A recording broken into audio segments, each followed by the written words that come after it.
when you look in that mirror for so long and you're lying to yourself and you're lying to people, because I grew up in such a hostile environment from my dad beating the shit out of me. When you don't know right from wrong and you're just getting the shit kicked out of you because your dad's an alcoholic and all he does is beat you to death because that's what he does. Mm-hmm. And as a kid, you don't know up from down, right from left, right and wrong. And you grow up in this very misguided way of thinking.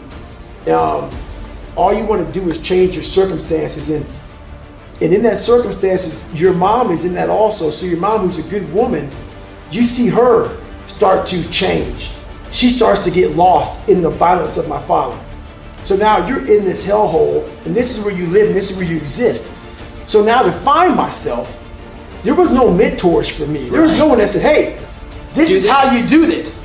You know, I pretty much skipped all of school. I cheated all through school. I didn't know what the fuck I was doing. It was like having a kid and putting that motherfucker in the sewer and saying, I hope you fucking come out one day. That was my mentality. So I had to literally talk about, you know, a man. I had to make a man in what I thought a man was supposed to be in my mind. I created where I thought a man was supposed to be in my mind. And that's what I started doing. So I looked at myself in the mirror, and when I looked at myself in the mirror, man, I wasn't proud of who I was. And I kept on backsliding. And I made the decision. When I was 297 pounds, I gained 125 pounds. I was 175 to 297. Had left the military, left the Air Force, and I was working for Ecolab, making $1,000 a month. I was at the bottom of the fucking barrel. I'd become exactly what life had made me, and what I had made me too. I said, I'm gonna die trying. I don't give a fuck what it does to me. I don't give a fuck if I break myself off. I don't care if I lose legs. I don't care if I have stretch. I don't care what it is. I don't care how much pain I go through. I don't care, but this reflection in the mirror will change, or I will die trying. I will die. I will not look at this guy in the mirror anymore, because I can lie to you right now.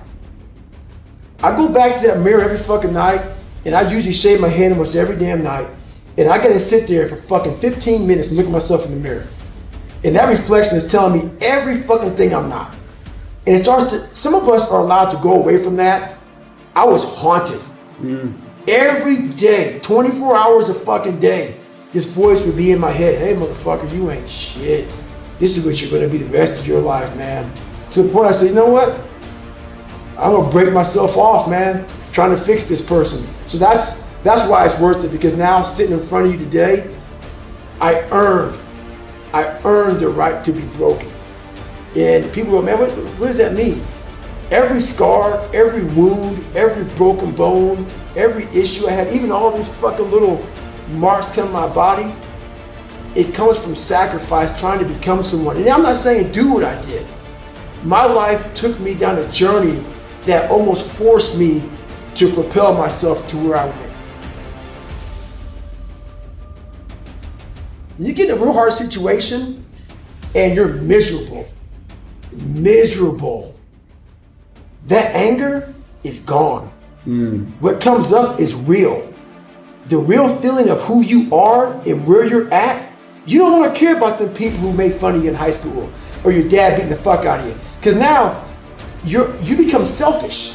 You're like, let's say you're in hell week, you're in that cold fucking water, it's 50 fucking degrees, and your balls are in your fucking mouth right now. You're sitting there thinking, oh fuck, dude, like your mind's not thinking, those fucking kids in high school bullied me, or my dad. That's at least your worries. No, you're thinking, so that anger can fuel you for so long.